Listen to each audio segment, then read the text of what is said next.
I was doing my research on you, and you used to play for the Cowgirls, man. How the hell you did that, bro? Hey, man, what's going on? Whoever called, man. Whoever called me, I went.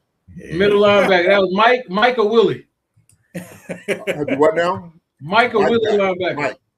Well, you did the talking. Yeah. Yeah, he played at Tennessee, man. He played at Tennessee, bro. He played at University of Tennessee for a while. All right, so let's get started. Before the fame, who is Anthony Norris, and how did wrestling find you? Good question, man. I've never been asked that question like that before. Anthony Norris is somebody who had the weirdest jobs, man, you ever heard of. Yep. From passing newspaper when I was a kid to I started training the Lions and Tigers, believe it or not, with Dave McMillan in Haines City, Florida at Circus World. I trained these Lions and Tigers for him. So Anthony Norris, man, is just weird. Just weird. Just weird dude. Yeah, yeah. Tigers, man, hold on. Man. I ain't never known no black man that's willing to train lions and tigers, man. I'm talking like you talking like Siegfried and Roy type stuff, man. Yeah. Talking Siegfried and Roy, big lions and big tigers, man. I'm talking the real deal. So what's going through your mindset? Like, what's the process of training lions and tigers? Explain that. No, it's just you gotta get them to respect you. Right. You gotta get them to respect you. If they don't respect you, they will tear your ass up in that ring. No shit. So you got to get the respect, man. And Anthony Norris before that, man, was I was a child, went through some very, very serious abuse as a kid. I mean serious abuse. When I say serious, I mean serious. And besides that, man, I just got out, I left home and made it on my own. Right. So you and Mike Tyson made good friends. Y'all fucking around with them tigers and lions. I talked to him, man, when he was at WWF. I talked to him when he went there for that one match. Yeah, I got to holler at him. Okay. So I picked on you briefly about your Cowgirls, but you played briefly. University of Tennessee middle linebacker, and you also played with the Dallas Cowgirls. I mean, boys. And how did your football background shape your ring? Shape you doing how you do your things? Yeah. Well, number one, the intensity, man. That's what really got me going is my intensity. And people don't understand, especially professional wrestlers. They don't understand what it's like to have that kind of intensity. I'm used to working with a team. You know what I'm saying? In football, it was a team. When I was in the Army, it was a team. All this stuff was a team effort. And then you get to professional wrestling where it's every man for himself. There is no team effort. Right. Every man for himself, and every man's going to cut your throat as soon as he get a chance. Right. And that's the truth. Right. Go ahead, Craig, with yours. Yeah. Well, when I looked at your background. I saw that you retired, if I'm not mistaken, in 1998. A lot of people thought that it was possibly because of injuries and things of that nature. But in reading, it seems like it had to do with the racial epithets that took place at WWE. If you want to elaborate on that, you can. If not, I understand. Well, they always was a little bit of racism. I don't care what job you get, you're going to face some racism. Right. That's just what it is. And any brother that think he ain't is illusion. I mean, you're going to face some racism. Besides that, when I left, man, it was because they want to do an angle where the Truth Commission, which is from South Africa, hangs me from a rope. And I was like, you got to be kidding. You think I'm going to let these three guys from the Truth Commission, they were good guys. Don't get me wrong, they were good guys. One of the agents called this match.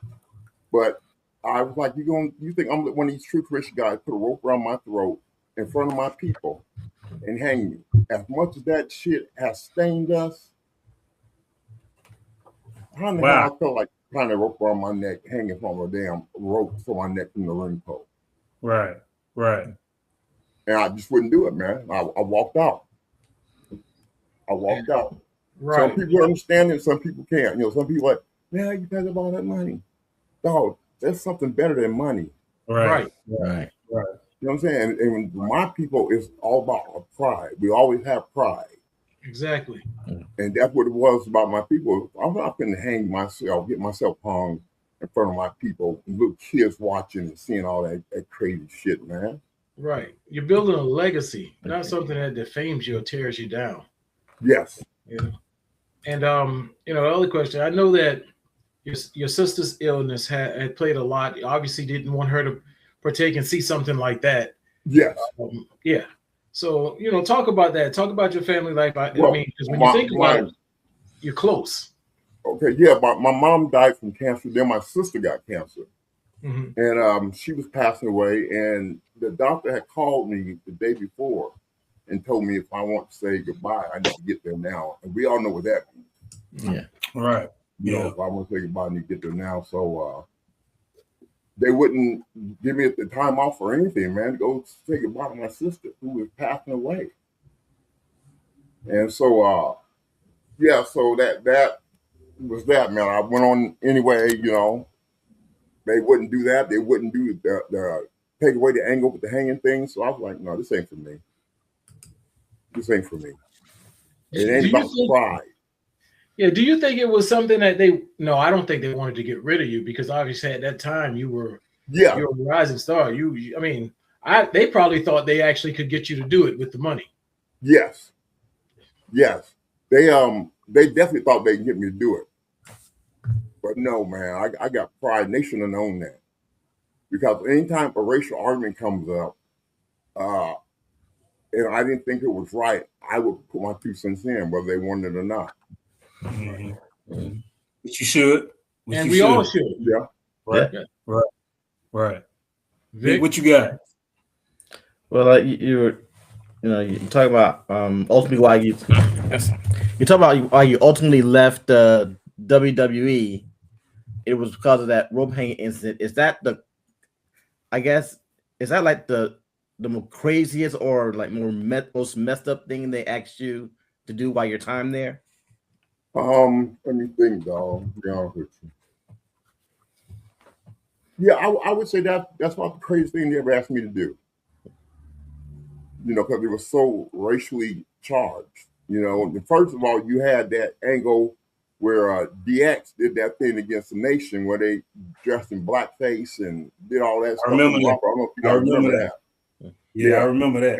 And see, when they let them get away with that, when the Nation let them get away with that, they felt they could do away with anything. Then that, you know, he called him Booker T. What's up, my nigga? I remember that too. Yeah, man, called Booker T on national TV. What's up, my nigga? I remember that. And then they got John Cena, you know, acting black. You know, it was more of an embarrassment than it was anything else. And I wasn't going to embarrass my people. You can cancel that. Yeah.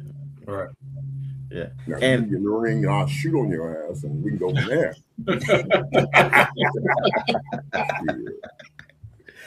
And you mentioned this earlier, and so now I have to know, what's easier, working with animals or working with people? Animals. Hey, I gotta be honest, bro. I would have said that too, man. I gotta be honest. Animals, man. I love it. Why is that? I think I know the answer. Why is that? Huh? Why? I think I know the answer, but why is that? Elaborate on that. Because number one, they don't see color. Right. They're gonna eat your ass up whether you black, blue, green. Number two, it's just a lot of fun to be around them, man. You know, and you get to show in front of the ladies and all that. You know, I remember I got caught one time. I was we was at a show, and there were these pretty girls in the front row. I was in high school when it went down, and so I said, okay, I'm gonna show out. I'm a hand feeder. Man, I stuck my hand in that cage. It was a cub, just a little bitty cub named Poncho. that son of a bitch slid down on my fingers, man. It Yeah. felt like somebody had my fingers in Yeah. a vice grip. I did everything I could do not to cry in front of girls. Man. I wanted to cry. I wanted to cry bad, man. Man, I'd cry. Hey, I would. Oh man, you the only brother I know that do some shit like that. Yeah. You the only brother I know that. Ain't no way, man. Let's take it back. Let's take it back to the WWE, man. What did it mean